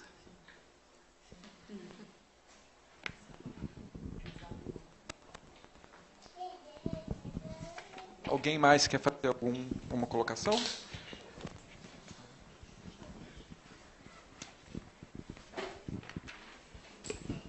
É bem interessante isso que a Vilma falou, que é a questão da empatia, né? Você tem empatia pela situação alheia, né? Isso é uma forma de ampliar os horizontes, né, da gente, né? De percepção, de entendimento e tudo, né?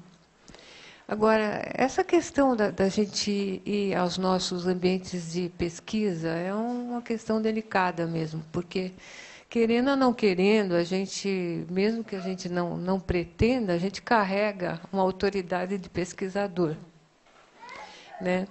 É uma coisa delicada, né? Porque realmente interfere na resposta e você também... digamos, influenciado por tudo que está acontecendo, mas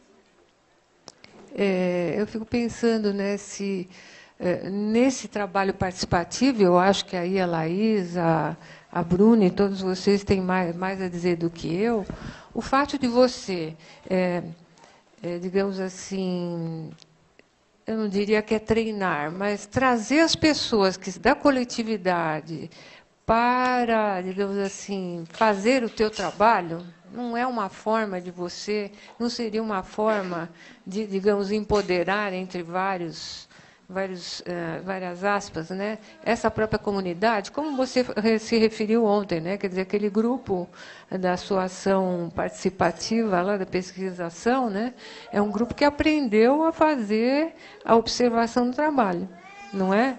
Então, isso não seria, quer dizer, uma forma, eu acho, revolucionária, né? De você trabalhar em comunidade. Isso, enfim, é uma colocação, e eu acho que vocês talvez tenham mais a dizer do que eu.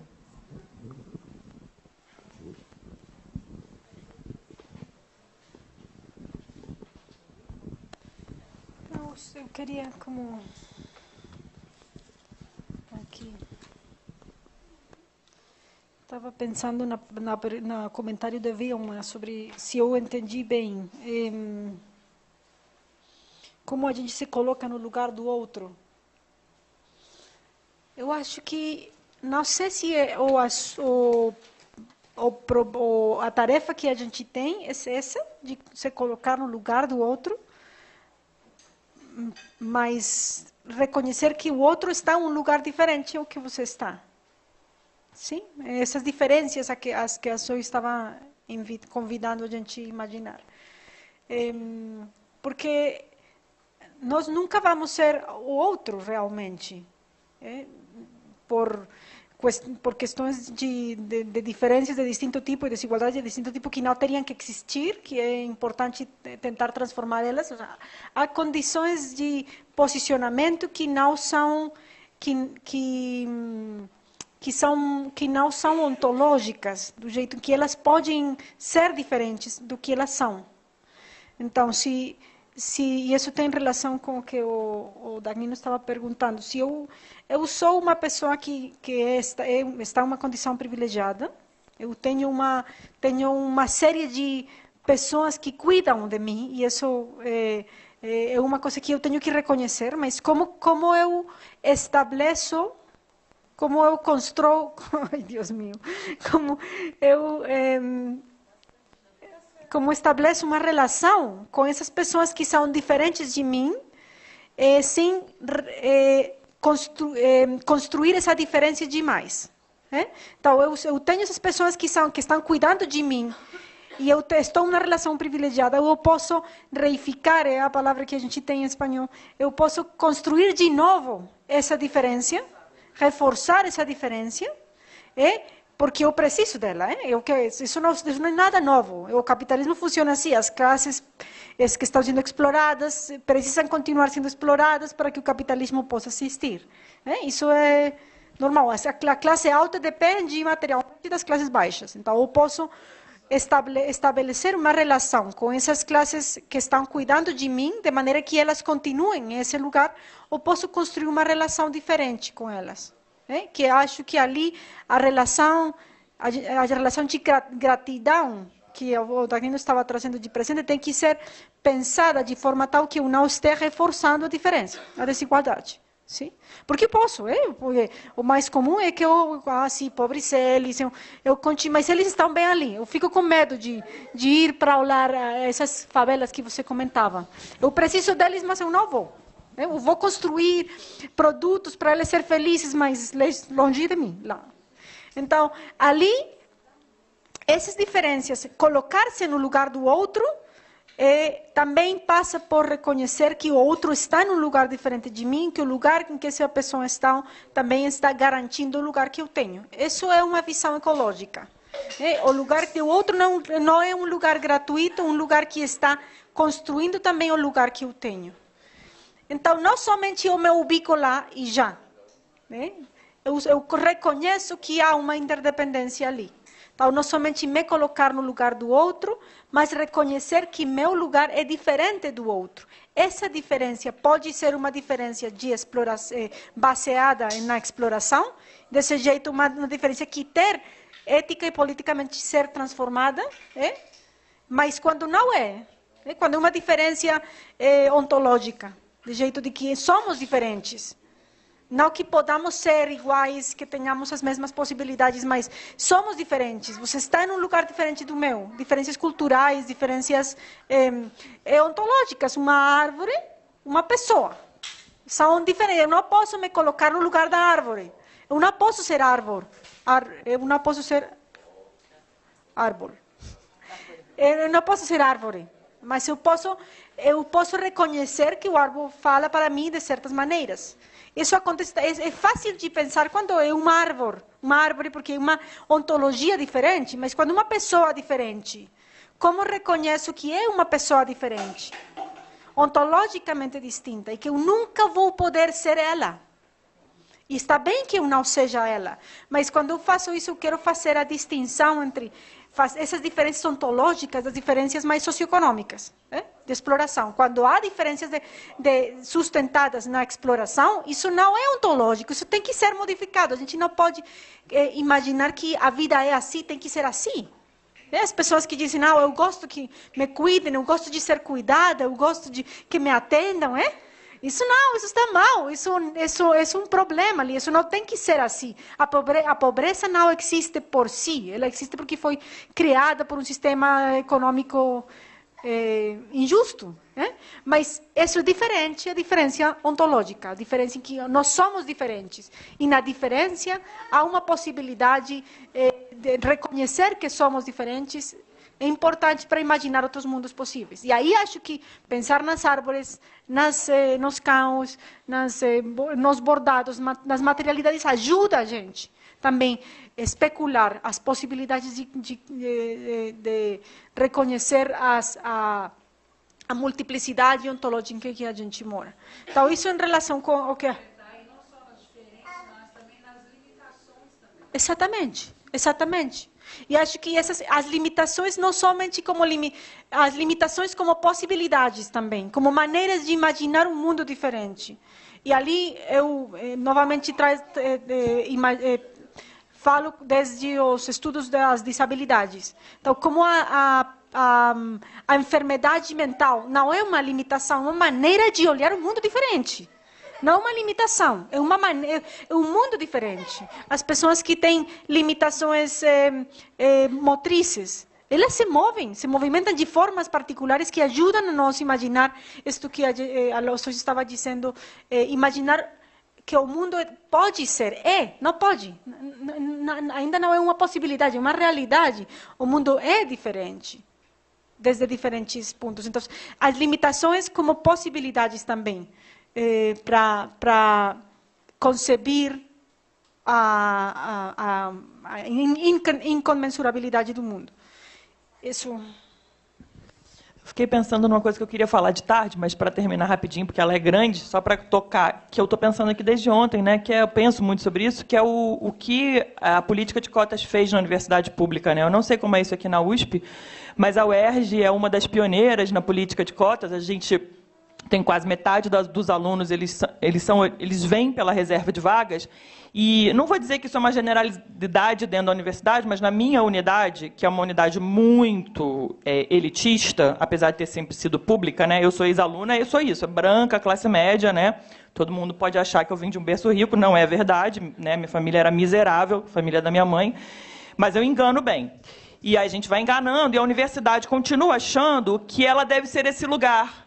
Eu vou produzir ascensão social nas pessoas. Então, a gente continua achando que formar pessoas para uma determinada área profissional é fazê-las estarem aptas a poderem subir. Então, ela é um mecanismo de ascensão. Ela não conseguiu perceber ainda, até onde eu estou observando na minha universidade, que a presença dos 40%, 45% de alunos que entram por reserva de vaga, ela é perturbadora no limite de mostrar as potencialidades de uma nova forma de fazer as disciplinas todas. A universidade só acha que ela é que está dando, ela é que está somando ao pobre, ao preto, ao favelado, que entrou ali, e ela é que está dando. E a gente já está vendo esses alunos darem voltas e voltas e voltas na universidade. Então, se tem uma coisa que me dá esperança no Brasil hoje, é quando eu vejo os alunos, porque eles estão dando muitas voltas. Muitas voltas. E começando a perceber, então, tem um aluno que ficou muito meu amigo, ele é preto, gay, pobre, favelado, né? E ele fala, eu sou preto, gay, pobre, favelado, e a UERJ, ela me deixou entrar e poder hoje ser um graduado, preto, pobre, gay, favelado, mas eu tenho que todo dia lidar com a violência que isso produz em mim, né? E lutar contra essa violência, porque eu não quero hoje me tornar um cara melhor, né? Então agora ele mora na zona central do Rio de Janeiro, ele trabalha no ateliê de um artista, então ele subiu, né? Ele falou, eu não quero ser essa pessoa. Eu também não sei quem eu quero ser, mas eu estou aqui na luta todo dia para não ser aquilo que a universidade me formou para ser. E a gente fica conversando muito como os processos, como a universidade não soube ainda enxergar o potencial, né, do que é essa entrada da diferença. Então, isso só para dizer que, às vezes, para quem é professor, não precisa ir muito longe, né? A gente ouve coisas dentro, eu já ouvi lá, assim, de um colega falar, já deu dessa negrada aqui dentro. Então, a nossa luta, ela é todo dia ali dentro, na sala de aula, nos corredores, no cafezinho, né? Na universidade pública, que eu acho que vai ser uma das fronteiras possíveis para a gente conseguir continuar lutando, é melhor do que em outros lugares ainda, né? Eu já fico um ano e meio sem salário, já estou, fortalecida. Eu fico sem comida, sem dinheiro para o ônibus, na boa. Eu não entro em depressão, eu não morro, eu já sei que eu e a galera toda. Então, a gente está ficando cascudo para enfrentar. Mas eu acho que é uma das trincheiras para enfrentar, para a gente não achar que é só isso, né? Claro que eu acendi. Minha mãe acendeu, né? Minha mãe veio de uma família muito pobre, o pai falou, só um vai estudar, minha mãe falou, sou eu. Aí ela foi estudar, porque ela foi para a universidade pública, conseguiu, né, fez um mestrado, virou classe média, se mudou, né, de Mesquita, na Baixada, para a Zona Sul, para conseguir educar os filhos numa escola pública, porque não tinha dinheiro para pagar. Estou eu aqui pintando de classe média, né? E várias outras pessoas aqui devem ter 50 milhões de histórias muito mais profundas, né, de como é que a universidade pode ser um caminho para isso. Então, acho que o nosso papel também é hackear esses espaços, né? Para mim, cara, eu saio de casa todo dia para fazer guerrilha dentro da sala de aula da universidade, entendeu? Tá todo mundo ali achando que eu estou dando conteúdo XYZ, mas não estou. Né? Mas não estou. Então, acho que é isso. O cuidado, quando você falou de retribuir, né? Eu retribuo a minha avó, entendeu? Que era costureira e fazia sabão para vender no portão. Só que eu estou retribuindo todo dia ela, né? Pagando aqui, honrando a experiência da minha avó e de outras, entendeu? Então, acho que o nosso papel, a guerrilha, vai ser nos espaços que sobrarem, na brecha, né? Abrindo no chute, né? Tem uma brechinha, vamos. Eu quero somente trazer uma metáfora textil sobre estas coisas que sobram. Vocês conhecem as colchas de retalhos? De retalhos. A origem das colchas de retalhos é na época da escravidão nos Estados Unidos.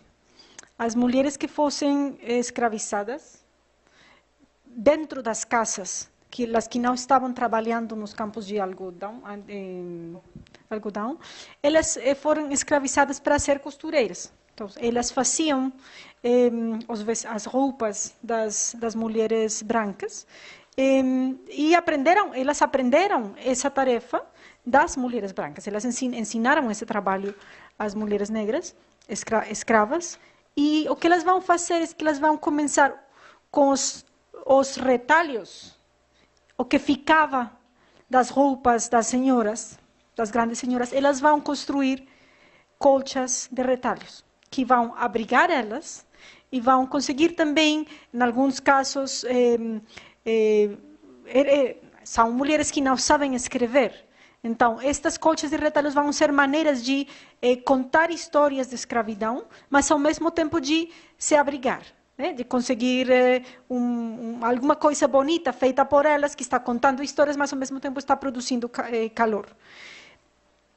Então, acho que estou trazendo esta metáfora com o que a Zoe está dizendo, o que a gente faz com o que sobra. Com isso que não, quando a gente acha que aqui não há nada, são coisas que são lixo. O que a gente faz com o lixo, com o que sobra? A gente pode fazer colchas e retalhos que contribuem a contar histórias e também nos dão calor.